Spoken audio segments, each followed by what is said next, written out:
For this one, I want to talk about the power of unconditional love and how basically it's the underlying power or force or material that makes up basically everything. Now, we are in this prison planet world where we are, in a sense, cut off from that, but it's not real. It's not that we really are, it's just that we forgot. And part of going through whatever the hell this is trying to remember that. And if you really sit there and think about it, this whole plane of existence, its sole underlying goal is to help keep you distracted so you don't remember that.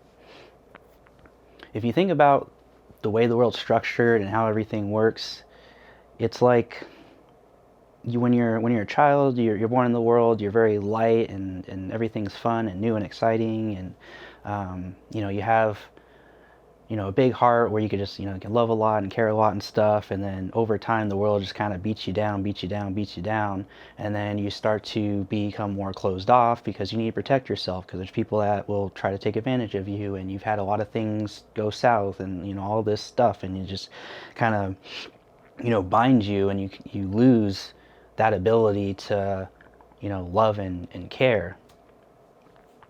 Now, a lot of people will take unconditional love as like, oh, well, you'll just let people walk all over you and people will take advantage of that. It's you can have boundaries and you can understand what somebody's doing and stuff. It's that you don't take what they're doing personal, and you're not letting it impact you in a way it normally would. So if somebody betrays your trust or something like that, it hurts your ego, it makes you feel bad, but as you begin to work on this, it has less and less of an impact. Like, you'll still feel something, probably, but you stop making about, them and you realize that, you have your own inner world that you've built up, that you want to maintain, and you're not going to let other people dictate your inner world. This is my place. Whatever you do is fine, and whatever you try to do to me, but I won't let you control me. I won't let you, impact that. And that's a whole lifelong process, because you're gonna have so many situations that arise that that will challenge and test you on that. So when I say it's the strongest force, what do I mean by that? Well, the more you can really tap into this and build it up, you could essentially do things that, I don't want to use the word like override reality, but things may go your way more than they otherwise would. And there's a problem where there's this whole New Age movement, and people talk about manifestation and stuff, and using their willpower to try to basically attract things in their life. But what's funny is the things that they want to try to attract are things that would satisfy the ego, well, specifically the body ego. So they're like, oh, I want a soulmate twin flame, I want money, I want I want friends, I want this, I want that. And that's not how any of this works. All these manifestation people, they sell you a course, or they sell you, or they have like a YouTube channel, and they're making money off of this whole idea. And there's a lot of people that will just, they buy into this, but they're just being grifted. It's just a grift. It does kind of work, but it's not that you could just sit there and you're going to attract things. You have to actually, work towards it as well. So maybe, example would be like, if you're sitting in your room not doing anything, and then it's like literally just outside, but all you have to do is walk outside, then you can't attract them any further, or the thing, or like whatever it is. And even then, your focus is on things that don't actually matter. Like, all of those things are ostensibly a distraction. So like, if you get the car you want, or you get the job you want, or like whatever, it's just keeping you into the whole matrix thing anyways. So what you really want to focus on is not specific things. You want to focus on just that unconditional love, which is really hard to do if you've never experienced it. I'm fortunate enough to where I have experienced it. I've been to the pluralma. I felt the fullness, and so I know it's real, and I know how powerful it is. But to someone who hasn't experienced that, it's really difficult, because I'm telling you to imagine something that's unimaginable. um, so, instead, just kind of focus on what your idea of that is based off, what I'm telling you, and hopefully at some point you do get that experience. And so when I say, like, the ability to potentially will, build up a will that overrides reality because you're in line with this force, um, I had I have a lot of repeating cycles in my life where a similar situation happens again later. It's almost exactly the same, and it's really bizarre. But an example of this would be when I was a child. My grandma had this dog. It was a dachshund named Petey, and that dog did not listen to me at all. And he would try to get out all the time, and then he'd run around, and we'd have to chase him up and down the neighborhood. It sucked. He only listened to my grandma, and of course, she would be at work, and we're at home, and then, he finds a way to sneak out as, we're going in and out of the house. One day he sneaks out, and he gets to the edge of the neighborhood, and then there's a dog in the distance that's it was like a bigger breed of dog. I don't remember what specific breed of dog it was, but he was a little dachshund. This dog was a full grown, dog. And he approaches it, he starts barking at him, and he runs right at him because, I don't know what it is with little dogs, but they're just like, they think they can just fight anyone. It's so weird. And I hid in a bush because I lived in a small town, and a stray dog isn't like a stray dog in the city who's been around a bunch of people and stuff. A stray dog out in the middle of nowhere could be like a dog that like literally like lived outside, or he could have been like living out actually in nature. He could be like a wild dog, like you don't know.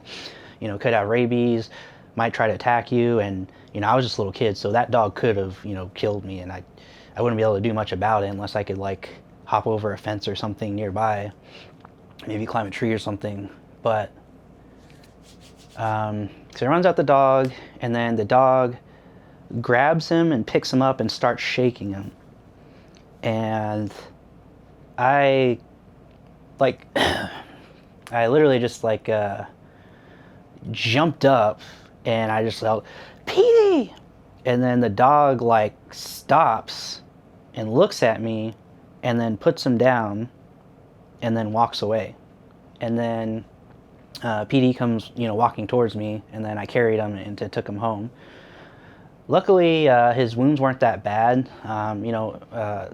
When a dog grabs like a cat or something smaller and shakes them like that, usually they end up snapping their neck and they die. But luckily, he wasn't like too injured. But this dog, it seemed like it was just like a projection of will, where like I wanted this to stop, and the dog just kind of like listened. It could, people will take this and be like, oh well, the dog might have just maybe it listens to people and follows commands or something. I don't know. But I had literally the exact or very similar situation happen again, where my mom was dating this guy who had a Great Dane who was way bigger than me. It wasn't like a trained dog. It was very unruly. Like, it would try to jump all over you and stuff like that. It didn't listen or anything. And he kept the dog outside, all the time.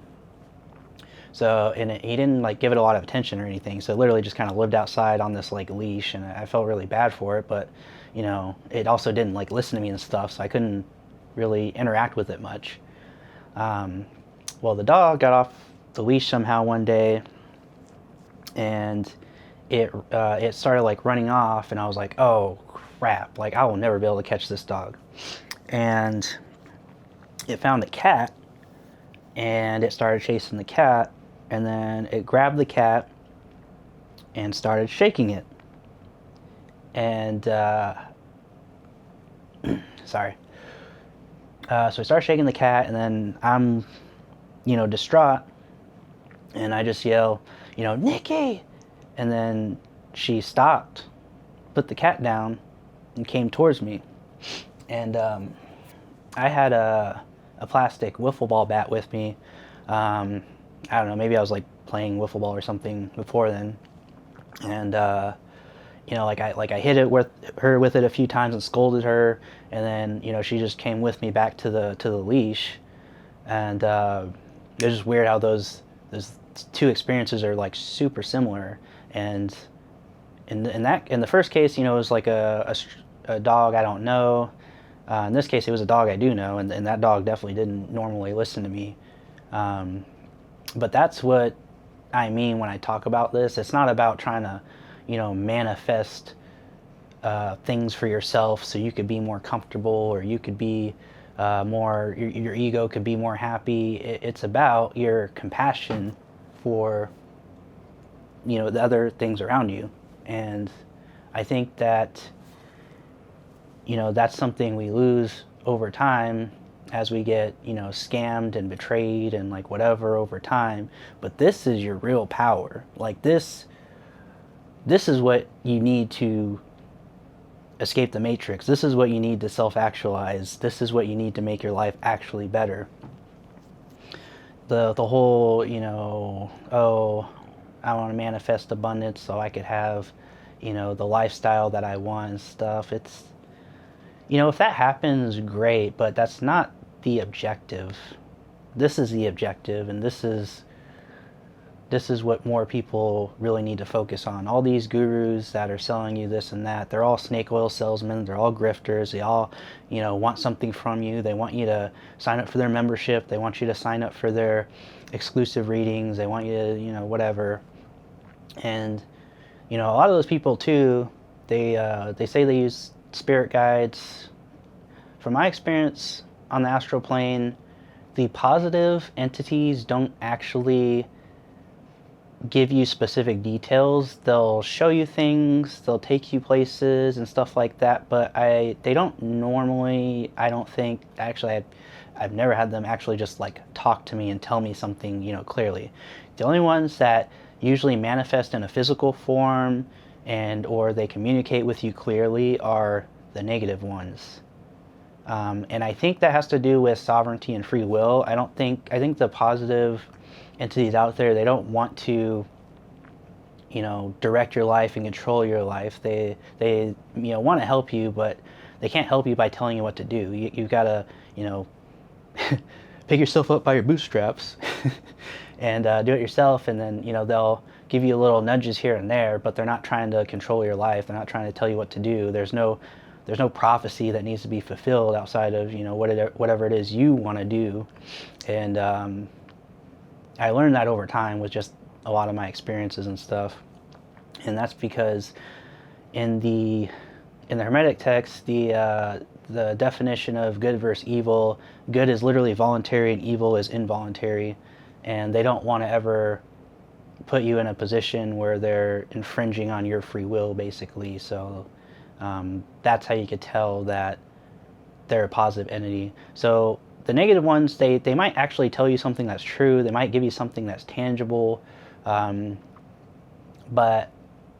their goal isn't to actually help you, is what I'm getting at with that. But anyways, that's all I have to say for this video. Hope you all enjoyed it. I'll see you on the next one.